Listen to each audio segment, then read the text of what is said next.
Friends, आज की कहानी है वो आपके पति बेशक बन जाएं, मेरे पापा कभी नहीं बन सकेंगे। भाग 7। पिछले भाग में आपने पढ़ा, सुप्रिया शालिनी को बच्चे के बारे में बोलकर और शालिनी को सोचते छोड़ वहीं से निकल गई। और शालिनी अभी भी उसके कानों में सुप्रिया की आवाज़ गूंज रही थी, तो उसकी एक ख्वाहिश पूरी नहीं कर सकती, उसे अपना बच्चा चाहिए तब भी। अब आगे सुप्रिया की बातों को सोचते हुए शालिनी कॉफ़ी हाउस से अपने घर की तरफ बढ़ गई। शालिनी को सुप्रिया की बातों ने इस हद तक उलझा दिया था कि अब वो वापस ऑफिस न जाकर टैक्सी से घर ही निकल गई। इधर आदि ने जब देखा कि बहुत टाइम बाद में शालिनी वापस नहीं लौटी है तो उसे जरा फिक्र हो चली। वैसे तो शालिनी सुप्रिया के साथ थी और आदि को इस बात की तसल्ली थी कि सुप्रिया के साथ शालिनी हमेशा खुश ही रहती है, लेकिन फिर भी उसे न जाने क्यों शालिनी की फिक्र हो रही थी। कुछ सोचकर आदि ने शालिनी को फ़ोन लगा दिया। इधर शालिनी अभी घर पहुंच गई थी कि उसका फ़ोन बजने लगा और फ़ोन की स्क्रीन आदि के नाम से चमकने लगी। ये देख शालिनी के मुंह पर हल्की सी मुस्कान चली आई, लेकिन सुप्रिया की बातें याद आते ही आदि को भी अपना बच्चा चाहिए होगा ना। उसके चेहरे पर आई मुस्कान उसी पल उदासी में पलट गई। शालिनी फ़ोन पिक करते हुए, हाँ आदि। आदि, थैंक गॉड तुमने फ़ोन पिक तो कर लिया। शालिनी, कहाँ हो तुम? सुप्रिया कहाँ है? उसका फ़ोन भी नहीं लग रहा है और तुम्हारा भी मुश्किल से लगा है। हो कहाँ तुम दोनों? आदि ने सवालों की बौछार कर दी थी शालिनी पर। ना ना ना, शक की वजह से नहीं, फिक्र की वजह से। शालिनी, शांत हो जाओ आदि। इतने सारे सवाल एक साथ करोगे तो मैं कैसे जवाब दे पाऊंगी? आदि लंबी सांस लेते हुए, अच्छा ठीक है, बस ये बताओ तुम ठीक हो ना? शालिनी आदि की फिक्र देख एक पल के लिए मुस्कुरा दी। फिर, मैं ठीक हूँ आदि, और सुप्रिया भी अपने घर चली गई है।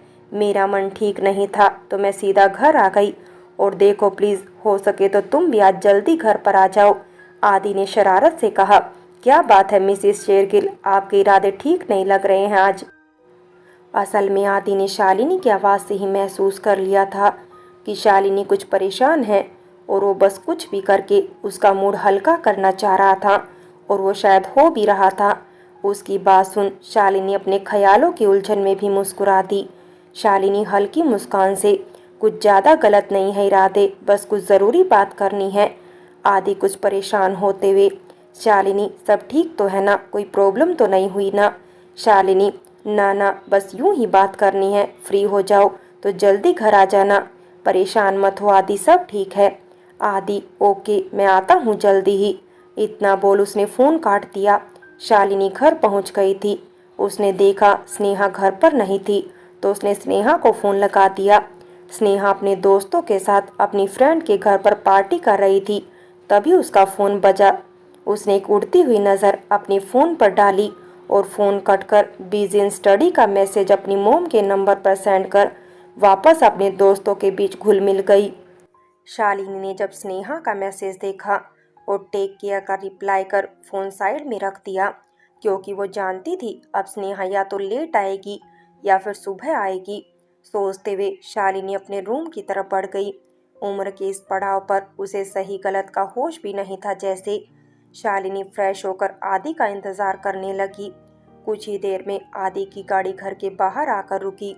शालिनी ने जल्दी से दरवाज़ा खोल दिया।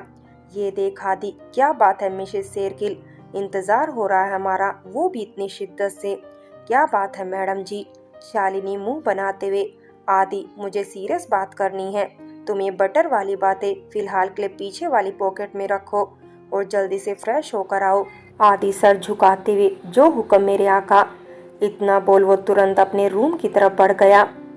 शालिनी आदि की नौटंकी देख ये न सुधरने वाला कभी बोल मुस्कुराते हुए किचन की तरफ बढ़ गई। शालिनी और आदि ने साथ में खाना कंप्लीट किया। आदि अपने स्टैक साफ करते हुए बालकनी की तरफ बढ़ गया और शालिनी भी सब डिनर टेबल समेटकर आदि की तरफ बालकनी में चली गई। शालिनी आदि के पास खड़ी होकर खामोशी से आसमान की तरफ देखे जा रही थी और उसे ऐसे शांत और खामोश सा आदि डिनर कर रहे थे तब से नोटिस कर रहा था।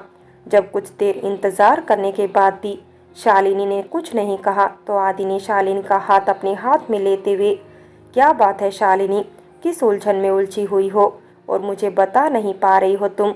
कब से देख रहा हूँ तुम्हें, कुछ बोलना है, बात करनी है, लेकिन फिर भी चुप हो तुम। बताओ ना क्या परेशानी है, हम मिलकर सॉल्व करेंगे दोनों, आदि ने हल्का मुस्कुराते हुए कहा। और आदि की बातें और उसकी मुस्कान देख शालिनी को एक पल के लिए सुकून मिल गया था। शालिनी ने आदि का हाथ कसकर पकड़ते हुए, आदि वो मैं, सुप्रिया बोल रही थी, मैं हम। शालिनी पूरी कोशिश करती है बोलने की, लेकिन फिर भी वो असली बात नहीं बोल पा रही थी। और शालिनी को ऐसे देख आदि उसके दोनों हाथ अपने हाथ में लेते हुए, शालिनी पहले गहरी सांस लो और शांत हो जाओ। शालिनी ने एक लंबी सांस ली और आदि, मैं हमारा बच्चा चाहती हूँ। आदि ने जब ये सुना तो एक पल के लिए उसे समझ नहीं आया कि वो क्या बोले। आदि, शालिनी तुम जानती हो तुम क्या बोल रही हो, क्योंकि ये मेरे समझ में नहीं आ रहा कुछ भी। अभी शालिनी कुछ और बोलती कि उसके पहले ही उसका फ़ोन रिंग होने लगा। शालिनी ने पहले आदि और बाद में फ़ोन की तरफ देखा तो इतनी रात गए फ़ोन पर दिख रहे नाम को देख पहले उसने फ़ोन पर ध्यान देना ज़्यादा ज़रूरी समझा। अपने हाथ को आदि के हाथ से छुड़ाते हुए वो फ़ोन की तरफ बढ़ी और आदि अभी भी शालिनी की कही बात में अटका हुआ था। सुप्रिया का नाम देख शालिनी एक पल के लिए सोच में पड़ गई। इतनी रात गए सुप्रिया क्यों फ़ोन कर रही है, वो ठीक तो होगी ना? जाने कैसे कैसे सवाल शालिनी के मन में दौड़ने लगे। जब किसी को अपना मान ले और उसको कुछ भी हो जाए तो इस बात से भी रूह कांप जाती है। और शालिनी के पास तो वैसे भी परिवार कहो, कोई अपना कहो या अपना सबसे अच्छा दोस्त कहो, जो भी था सुप्रिया ही तो थी। इधर आदि भी शालिनी की बच्ची वाली बात सुन कुछ समझ नहीं पाया था और कुछ बोले उसके पहले ही शालिनी फ़ोन की वजह से उसे वहीं अपने ख्यालों में छोड़ फ़ोन के पास चली गई। फ़ोन पर, जी आप शालिनी बोल रही हैं क्या? फ़ोन पर सुप्रिया के बदले किसी अनजान की आवाज़ सुन शालिनी एक पल के लिए सहम गई, फिर खुद को बहलाते हुए बोली, शालिनी फ़ोन पर, जी जी मैं शालिनी बोल रही हूँ। लेकिन आप कौन? और ये मेरी दोस्त का फ़ोन नंबर है, आपके पास कैसे आया? शालिनी को समझ में नहीं आ रहा था कि सुप्रिया के बदले ये कौन उसके नंबर से बात कर रहा है और क्यों। फ़ोन के सामने से मैं कौन हूँ ये जानना आपके लिए ज़रूरी नहीं है। फ़िलहाल आपकी ये जो सुप्रिया है, जो भी लगती है, उनका एक्सीडेंट हो गया है और मैं उन्हें सिटी हॉस्पिटल लेकर आया हूँ। अगर हो सके तो आप भी सिटी हॉस्पिटल पहुँच जाइए, बोल सामने वाले ने फ़ोन रख दिया। लेकिन शालिनी के हाथ से उसका फ़ोन छूटकर नीचे गिर गया था। फ़ोन की आवाज़ से आदि का ध्यान शालिनी की तरफ गया और उसने शालिनी को ऐसे बिना हाव भाव के देखा तो उसे भी कुछ गलत होने का अंदाज़ा हुआ और वो तुरंत शालिनी के पास बढ़ गया। आदि, शालिनी क्या हुआ, किसका कॉल था? शालिनी, लेकिन शालिनी ना कुछ बोल पा रही थी और ना ही कुछ सुनना चाहती थी शायद। आदि उसे यूँ देखकर एक पल के लिए डर गया था। उसके जहन में न जाने कैसे कैसे ख्याल आने जाने लगे। उन सभी को दरकिनार करके उसने शालिनी को जोर से दोनों कंधों से पकड़कर झकझोर दिया और ऊंची आवाज़ में बोला, शालिनी होश में आओ और बताओ क्या हुआ है। शालिनी जैसे किसी सदमे से बाहर आई हो वैसे आदि को देखने लगी, फिर एकदम ही आदि के गले लिपटकर जोर से रोने लगती है। रोते हुए ही उसने कहा, आदि मेरी सुप्रिया, एक्सीडेंट। इससे ज़्यादा शालिनी नहीं बोल पाई थी और वो आदि की बाहों में बिखर गई। आदि ने उसे वहीं टेबल पर से पानी पिलाया जो शालिनी ने मुश्किल से एक घूंट पिया। फिर आदि ने उसके हाथ को कसकर पकड़कर कहा, कुछ नहीं होगा तुम्हारी सुप्रिया को, कुछ भी नहीं, समझे तुम? अब बताओ किसका फ़ोन था और क्या कहा? शालिनी आदि की बात सुन खुद को संभालते हुए, किसी अनजान ने सुप्रिया के फ़ोन से कॉल किया था कि उसका एक्सीडेंट हो गया है और उसे हॉस्पिटल लेकर गया है और हम वहां पहुंच जाएं, बस इतना ही बोला उसने। आदि ने गहरी सांस ली ये सुनकर कि एटलीस्ट सुप्रिया हॉस्पिटल तो पहुंच गई है। फिर शालिनी से, शालिनी हमें तुरंत हॉस्पिटल जाना चाहिए, चलो ये वक्त सुप्रिया को संभालने का है, तुम कमज़ोर नहीं पड़ सकती हो। सुप्रिया ने हमेशा तुम्हारा साथ दिया है ना, अब जब उसे तुम्हारी ज़रूरत है तो तुम बिखर नहीं सकती। उसे कुछ नहीं होगा, वो हॉस्पिटल पहुंच गई है, हमें उसकी हिम्मत बनना है, समझ रही हो ना तुम शालिनी?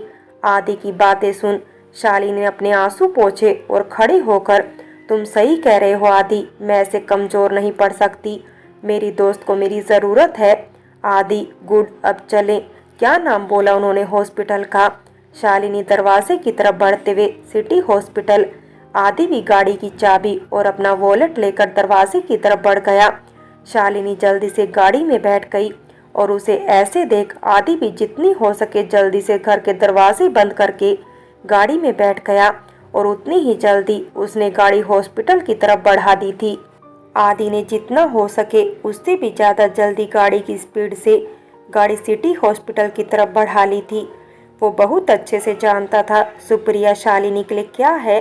शालिनी भी हाथ जोड़े बस अपने भगवान को मना रही थी कि कैसे भी करके वो उसकी जान से भी प्यारी दोस्त को कुछ ना होने दे। थोड़ी ही देर में दोनों सिटी हॉस्पिटल के बाहर खड़े थे।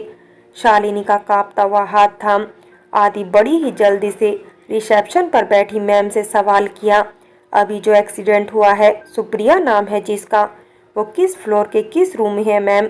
आदि हड़बड़ाहट में एक ही साथ बोले जा रहा था, जिसे सामने वाली मैम बहुत अच्छे से समझ रही थी।